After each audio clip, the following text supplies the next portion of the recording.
Hello friends. तो अपनी बात चल रही थी सर्च इन जेनेटिक मटेरियल पे। ट्रांसफॉर्मेशन को अपने इससे पहले वाले लेक्चर में देखा था। ट्रांसफॉर्मेशन एक्चुअल में होता क्या है।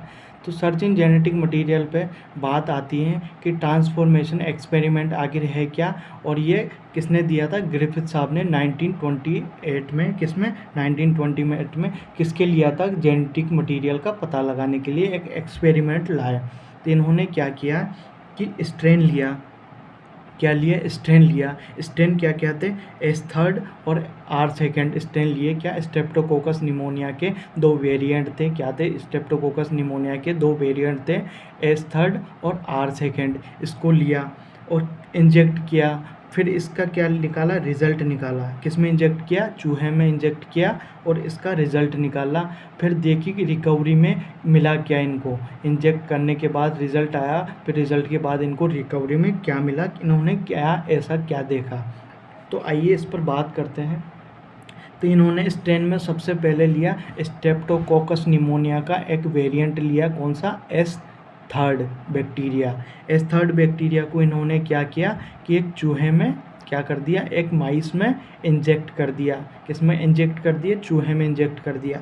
और इंजेक्ट करने के बाद इन्होंने देखा कि चूहा मर गया। मरने के बाद चूहे में देखा कि क्या मिला, इन्होंने कि S3 बैक्टीरिया मिला। तो मैं बताता हूँ चूहा क्यों मर गया।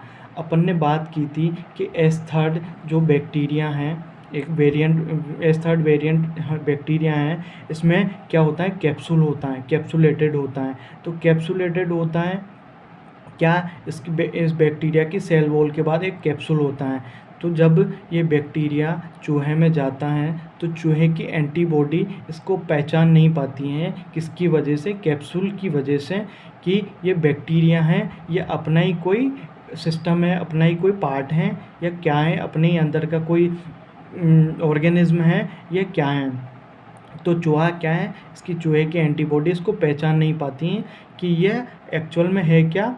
और ये बैक्टीरिया जो है क्या, चूहे में क्या करता है, बहुत ही तगड़ी तरह से अटैक करता है और उसके एंटीबॉडी सबको ख़त्म करके उसमें क्या कर देता है, निमोनिया बीमारी फैला देता है। क्या करता है, निमोनिया बीमारी फैला देता है, जिससे क्या होता है, चूहे की मृत्यु हो जाती है, चूहे की डेथ हो जाती है। किसकी वजह से, कि चूहे की एंटीबॉडी किसको पहचान नहीं पाई कि ये बैक्टीरिया है या क्या है। एक तरीके से ये जो कैप्सूल है चादर की तरह काम करता है, क्योंकि कोई चादर ओढ़ के अगर कभी घुसा है तो क्या होता है, एकदम से पहचान में नहीं आता है कि एक्चुअल में है क्या, आखिर ये चीज़ क्या है। तो इसी तरह DNA इसको इसमें चूहे पर अटैक किया, चूहा मर गया। किसकी वजह से, क्योंकि वो पहचान नहीं पाई, इसकी एंटीबॉडी, किसकी, चूहे की एंटीबॉडी इसको पहचान नहीं पाई। इस पर अटैक किया, निमोनिया बीमारी हुई, चूहा मर गया। और मरने के बाद जब ग्रिफिथ साहब ने देखा कि इसमें क्या दिखा, इन्होंने कि इसमें बहुत सारा S3 दिख रहा है। क्या दिख रहा है, S3 दिख रहा है, कि S3 की वजह से, क्योंकि S3 की रिकवरी उसमें हुई और S3 बहुत सारा फैल गया, जिसकी वजह से निमोनिया बीमारी हो गई और वो मर गया। फिर इन्होंने क्या किया, R2 लिया। R2 को किस में इंजेक्ट किया, चूहे में। चूहा सर्वाइव किया, चूहा मरा नहीं। क्यों नहीं मरा, कि इसमें कैप्सूल नहीं होता है और चूहे की जो एंटीबॉडी इसको पहचान जाती हैं। चूहे की एंटीबॉडी इसको पहचान गई तो इस पर अटैक नहीं करने देती हैं और उसमें बीमारी नहीं फैलती हैं। तो इसमें क्या होता है, चूहा सर्वाइव करता है, मरता नहीं है। तो इन्होंने देखा रिकवरी में कि इसमें एक्चुअल में क्या हुआ है। देखा कि जिसमें एक्चुअल में कुछ इनको सर्वाइव में कुछ मिला नहीं, क्योंकि जो चूहे की एंटीबॉडी थी उसने पूरे बैक्टीरिया को ख़त्म कर दिया था, क्योंकि उसकी पहचान गई थी, उसकी एंटीबॉडी, किसकी, चूहे की एंटीबॉडी इसको पहचान गई थी, क्योंकि ये कैप्सूल ओढ़ के नहीं गया था, इसके पास कैप्सूल नहीं था, इसलिए वो पहचान गई थी और इसको ख़त्म कर दिया, किसको, R2 को। इसके बाद में इन्होंने क्या किया, हीट किल्ड क्या लिया, जैसे कि ये इसमें S3 को लिया, एक फ्लास्क में या बीकर, कुछ भी कह सकते हैं इसको, इंक्रूवमेंट बोल सकते हैं। इसमें क्या लिया इन्होंने, एक R2 लिया। क्या लिया, S3 लिया। S3 पे क्या किया इन्होंने, हीट हीट किल्ड कर दिया, मतलब गर्म करके इस बैक्टीरिया को इन्होंने मार दिया। किसको? एस थर्ड को इन्होंने क्या कर दिया, पहले तो इसको मारा, क्या किया, इसको गर्म किया और इसको मारा। किसको? एस थर्ड को मार दिया। तो इन्होंने हीट किल्ड, हीट मतलब मरा हुआ क्या लिया, एस थर्ड लिया। हीट किल्ड एस थर्ड लिया, हीट किल्ड एस थर्ड लिया। तो हीट से किल्ड किया तो इसका मतलब इसकी कॉलोनी थी, इसकी जो कैप्सूल थी, इसकी बाउंड्री थी, क्या थी, इसकी बाउंड्री जो ख़त्म हो गई। बाउंड्री ख़त्म हो गई तो आसानी से पहचान गया चूहे की एंटीबॉडीज़ को कि क्या किया, एस थर्ड की जो इन्होंने हीट किल्ड किया, इन्होंने जब हीट दी उसको एस थर्ड बैक्टीरिया को, तो इनकी बाउंड्री क्या थी, कैप्सूल ख़त्म हो गई। कैप्सूल ख़त्म होने के बाद जब इन्होंने इस मरे हुए हीट किल्ड द बैक्टीरिया को जब चूहे में इंजेक्ट किया तो चूहे की एंटीबॉडी फटाक से पहचानते इसको निपटा दिया, इसको ख़त्म कर दिया। तो क्या हुआ, चूहा फिर सर्वाइव कर गया। क्या कर गया, चूहा मरा नहीं, क्योंकि कैप्सूल था, कैप्सूल इसमें नहीं था, तो पहचान गई इसकी एंटीबॉडी पहचानते ही इसने इसको ख़त्म कर दिया। क्या कर दिया, ख़त्म कर, इसको एंटीबॉडी ने बैक्टीरिया को ख़त्म कर दिया, तो चूहा फिर सर्वाइव कर गया। तो इन्होंने फिर इसमें कुछ नहीं मिला, सर्वाइव इसमें रिकवरी में देखा तो इनको कुछ नहीं मिला, क्योंकि बैक्टीरिया को तो एंटीबॉडी ख़त्म कर चुकी हैं। इसके बाद में फिर इन्होंने क्या किया, हीट किल्ड एस थर्ड, क्या किया, हीट किल्ड एस थर्ड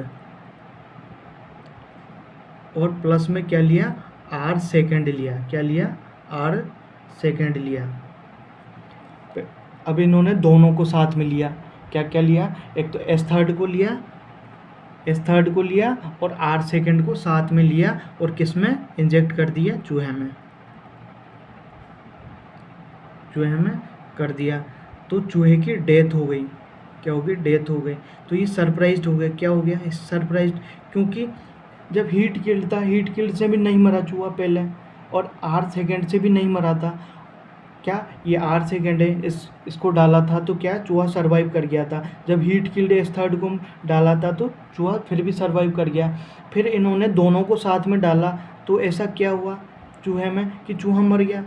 क्या हो गया, ये दोनों सरप्राइज्ड हो गए। क्या हो गए, सरप्राइज्ड हो गए ग्रिफिथ साहब कि ऐसा क्या हुआ कि यह इसकी डेथ हो गई। और इन्होंने रिकवरी में देखा तो एस थर्ड मिला इनको। क्या मिला, एस थर्ड मिला।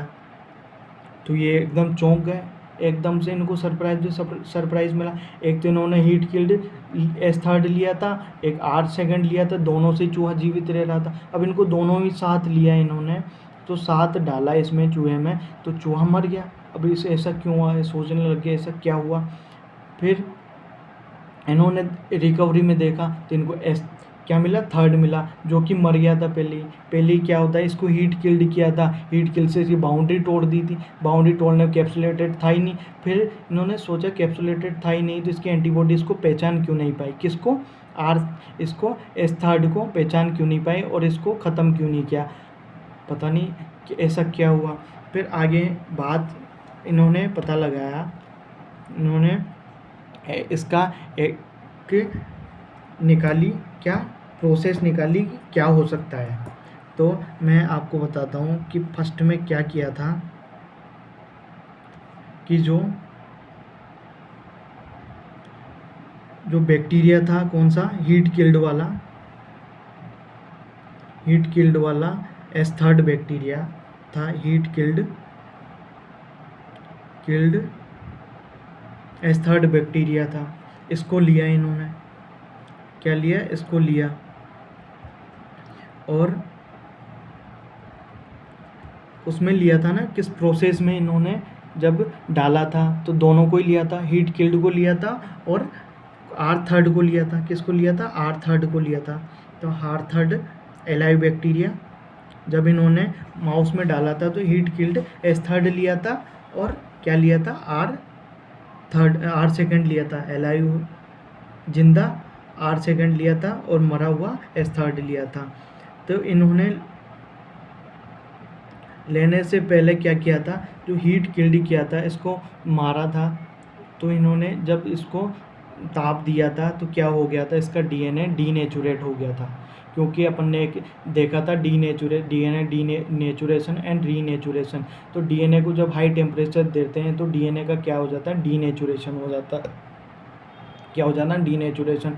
और वापस टेम्परेचर कम करते हैं तो वापस डीएनए का रीनेचुरेशन हो जाता है। तो इन्होंने क्या किया, डीएनए को ठंडा, एक बार तो हीट दी, हीट दे के डीएनए की बाउंड्री को तोड़ा, क्या किया, कैप्सूल को तोड़ा। फिर तोड़ने के बाद इन्होंने क्या किया, इसको ठंडा होने दिया। ठंडा होने के बाद इसका डीएनए वापस क्या हो गया, रीनेचुरेट हो गया, रीनेचुरेट हो गया। गर्म करने पर डीनेचुरेट और फिर ठंडा किया तो रीनेचुरेट हो गया। फिर इन्होंने दोनों को लिया, क्या लिया, न्यूट्रिएंट सॉल्यूशन में डाला, न्यूट्रिएंट सॉल्यूशन में डाला था। क्या किया था इन्होंने, पहले इसमें डालने से पहले, चूहे में डालने से पहले इन्होंने पहले न्यूट्रिएंट सॉल्यूशन में डाला था, दोनों बैक्टीरिया को न्यूट्रिएंट सॉल्यूशन में डाला था। तो जो हीट किल्ड वाली थी, इसकी बाउंड्री थी, हीट किल्ड वाले की बाउंड्री तो टूटी हुई थी जगह जगह से, क्योंकि हीट दिया था, हीट देने से इसकी बाउंड्री टूट गई थी। तो हीट किल्ड S3 लिया और न्यूट्रिएंट में डाला, किसमें, न्यूट्रिएंट सॉल्यूशन में डाला। और एक लिया था इन्होंने क्या,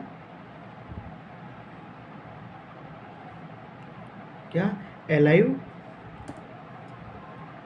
R3, क्या लिया था, एलाइव R2, सॉरी थर्ड बोलता हूँ, R2। फिर इन्होंने क्या किया, ये लिया था R2। तो इसमें क्या हुआ, जो कि हीट किल्ड S3 था, उसका जो बाउंड्री टूटी हुई थी, तो इसका डीएनए जो रीनेचुरेट हो चुका था वापस, इसका रीनेचुरेट डीएनए क्या करता है, इससे टूटी हुई बाउंड्री से क्या करता है, इसकी टूटी हुई बाउंड्री से बाहर निकल आता है, किसमें, न्यूट्रिएंट सॉल्यूशन में। क्या करता है, इसका डीएनए जो है कहाँ निकल आता है, इसका डीएनए जो डबल स्टैंडर्ड है वो कहाँ निकल आता है, इसमें सॉल्यूशन में। और सॉल्यूशन से निकलकर कहाँ जाता है, एलाइव डीएनए के R2 के पास। तो क्या होता है, ये डीएनए जो निकलकर कहाँ जाता है, R2 के पास, R2 के अंदर आ जाता है। तो R2 पे आते हैं, इसका काम था डीएनए का क्या, डीएनए का मोस्टली काम था कि कैप्सूल बनाना। तो इसके बाहर आकर ये क्या कर देता है, इसका बाहर कैप्सूल बना देता है। क्या करता है, इसके बाहर जो R2 के बाहर जो कैप्सूल नहीं था वो कैप्सूल ये बना देता है, क्योंकि जो हीट जो S3 था उसके बाहर जो क्या S3 बैक्टीरिया के बाहर जो कैप्सूल बनाने का काम कौन करता था, डीएनए।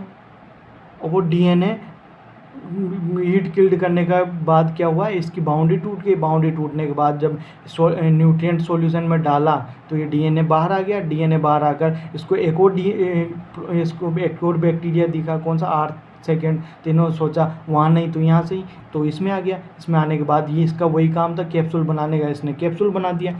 अगर इसने कैप्सूल बनाते ही ये जो R2 था जो किस में चेंज हो गया, S3 में, क्योंकि जो कि कैप्सूल होता है वो किस में होता है, S3 में। तो R2 किस में चेंज हो गया, R2 का ट्रांसफॉर्मेशन किस में हो गया, जब R2 का S3 का डीएनए किस में आ गया, R2 में। तो इसका डीएनए आते कैप्सूल बना बाहर, कैप्सूल बनते हैं किस में चेंज हो गया, ट्रांसफॉर्मेशन हो गया, किस में, फॉर्मेशन हो गया, किस में, S3 में। तो ये S3 बन गया। तो यहाँ लिख देता हूँ मैं, जो डीएनए था, कौन सा, ये डीएनए किस में आया, R2 में। R2 में आते ही क्या हो गया, S3 बन गया, क्योंकि S3 में भी तो कैप्सूल यही बना रहा था डीएनए। अगर इसमें आ जाएगा तो इसमें क्या बना देगा, कैप्सूल बनते ही कैप्सूल किस में होता है, S3 में। तो ये S3 में ट्रांसफॉर्मेशन हो गया, इसका किसका, सॉल्यूशन, इसका ट्रांसफॉर्मेशन हो गया। ट्रांसफॉर्मेशन होते ही फिर इसको डाला, इसको सॉल्यूशन को, जब न्यूट्रिएंट सॉल्यूशन के इस मटेरियल को इसमें डाला, किसमें, चूहे में डाला, तो इसके पास बाउंड्री बन चुकी थी R3 के बाद। तो बाउंड्री बन चुकी थी, इसलिए तो चूहा मरा था। चूहा मरा था तो उसका रिकवरी क्या आई थी, S3 आई थी। तो इन्होंने देखा कि जो इसको मिलाकर जब इन्होंने उसमें डाला था चूहे में, तो ऐसा ऐसा प्रोसेस हुआ था। प्रोसेस होने के बाद जो R2 है वो S3 में बदल गया था। इसलिए हीट किल्ड होने के बावजूद S3 के जो कि क्या हो गया, चूहा मर गया, और चूहा मरने के बाद उसकी रिकवरी में S3 आया। तो इन्होंने बताया कि जो DNA होता है, DNA को क्या बोला इन्होंने, ट्रांसफॉर्मिंग प्रिंसिपल। इन्होंने क्या बोला, इनको ये पता नहीं था कि ये निकल के जो आया है, किसको, ग्रिफिथ को ये पता नहीं था कि ये निकल के जो आया है R2 में जो क्या है, इनको ये पता नहीं था। इन्होंने तो ये नाम दिया था कि एक ट्रांसफॉर्मिंग, ये तो अपन को पता है कि ये DNA है, पर इनको उस टाइम पर ये पता नहीं था। इन्होंने तो क्या बोला था कि ट्रांसफॉर्मिंग क्या है, ट्रांसफॉर्मिंग प्रिंसिपल नाम दिया था इसको। किस पूरे प्रोसेस को क्या दिया था, ट्रांसफॉर्मिंग प्रिंसिपल नाम दिया था। कि DNA किसकी वजह से मरा है, कि ट्रांसफॉर्मिंग प्रिंसिपल की वजह से चूहा मरा है। DNA को क्या नाम दिया, इनको ये पता नहीं था कि ये DNA जेनेटिक मटेरियल का रोल जो है, जो DNA प्ले कर रहा है, ये पता नहीं था। इन्होंने तो ये बताया था कि ट्रांसफॉर्मिंग प्रिंसिपल है, और इसका पता बाद में चला कि आखिर में जो ग्रिफिथ ने जो बताया था कि वही ट्रांसफॉर्मिंग प्रिंसिपल DNA है, इसका पता और बाद में जो साइंटिस्ट आए उन्होंने बताया कि जो ग्रिफिथ साहब ने बताया था कि कोई ऐसी चीज़ हैं जो S3 से निकल कर आई हैं और R2 में गई हैं, इसकी वजह से चूहा मरा है। क्योंकि किसकी वजह से मरा है, चूहा जब इसमें आई है तो कैप्सूल बनाया है, कैप्सूल बनाने की वजह से ही जब चूहा मरा है। तो इन्होंने बताया था कि क्या था कि ट्रांसफॉर्मिंग प्रिंसिपल ही DNA है। और साइंटिस्ट ने बताया था, इन्होंने तो ये बता के छोड़ दिया था कि जो ये मटेरियल जो आया है ट्रांसफॉर्मिंग प्रिंसिपल है। तो इन्होंने कुछ लिखा भी है इसके बारे में, NCERT इसके बारे में बताती हैं। मैं आपको दूसरे चैप्टर में वो लिख के वो सब चीज़ें समझा देता हूँ एक बार। अकॉर्डिंग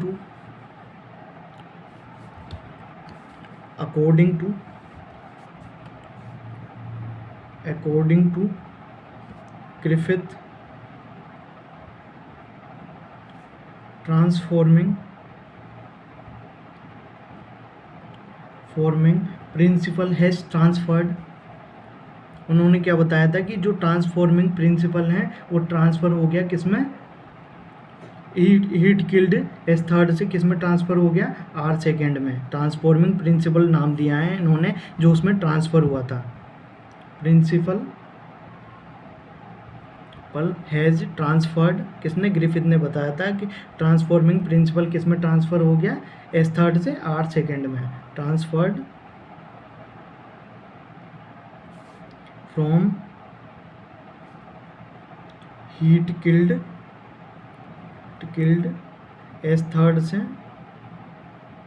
टू R2 में। इनको ये पता नहीं था कि यही DNA है, बाद में पता चला है ये सब तो कि यही DNA था ट्रांसफॉर्मिंग, जिसको ये ट्रांसफॉर्मिंग प्रिंसिपल बोल रहे हैं। To R that has enabled R2 to synthesize capsule. तो ये जो DNA, ये ट्रांसफॉर्मिंग प्रिंसिपल आया है, इसने क्या किया, R2 में क्या किया, सिंथेसाइज किया कैप्सूल को। क्या किया, सिंथेसाइज किया कैप्सूल को। तो अराउंड उसके चारों ओर, बैक्टीरिया के चारों ओर, around it, which made it virulent, जिससे क्या हो गया, ये वायरुलेंट हो गया। क्या हो गया, बैक्टीरिया कैप्सूल के बनने से चारों ओर वायरुलेंट हो गया। तो दिस मस्ट, इसकी वजह से क्या होगा, this must be due to transfer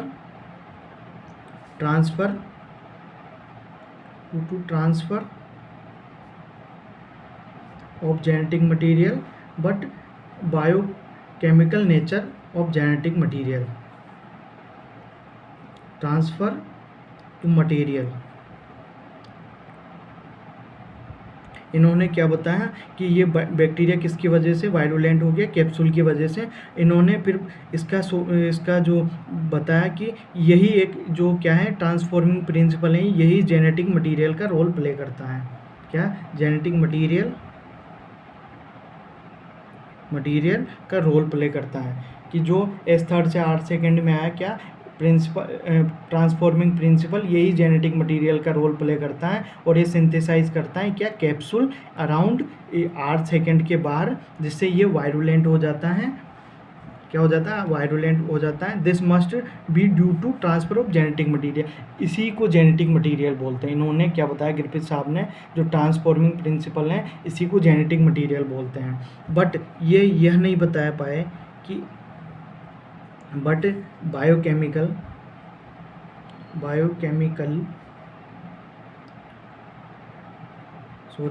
biochemical nature of genetic material was not defined. ये यह नहीं बता पाए कि इस जो ट्रांसफॉर्मिंग प्रिंसिपल में एक्चुअल में ये क्या चीज़ है। तो biochemical nature of genetic material was not defined from his experiment, ये इसके बायोकेमिकल नेचर को डिफाइन नहीं कर पाए, बता नहीं पाए कि एक्चुअल में ये प्रोटीन है या डीएनए है, क्या है। इन्होंने तो इतना बताया कि यह एक ट्रांसफॉर्मिंग प्रिंसिपल है। तो nature of genetic material was not define, ये यह डिफाइन नहीं कर पाए कि ये एक्चुअल में ये जो जेनेटिक मटेरियल है यही डीएनए है, डिफाइंड फ्रॉम हिज एक्सपेरिमेंट। तो इस एक्सपेरिमेंट से इस चीज़ का पता नहीं चल पाया, फ्रॉम हिज एक्सपेरिमेंट। तो इस एक्सपेरिमेंट से इस चीज़ का तो पता चल गया कि जेनेटिक मटेरियल है, कुछ ऐसे होता है, ट्रांसफॉर्मिंग प्रिंसिपल जैसा कुछ होता है। बट ये नहीं, इसके बायोकेमिकली जो नेचर है उसको नहीं बता पाए कि एक्चुअल में है क्या, ये क्या चीज़ है। तो इसके बाद में जो साइंटिस्ट आएंगे वो सब आके बताएंगे जो ग्रिफिथ साहब ने जो बताया था ट्रांसफॉर्मिंग प्रिंसिपल, एक्चुअल में वही डीएनए है। इनको पता नहीं था पर वो आके बताएंगे अब। Thank you. तो आज के लिए इतना काफ़ी है।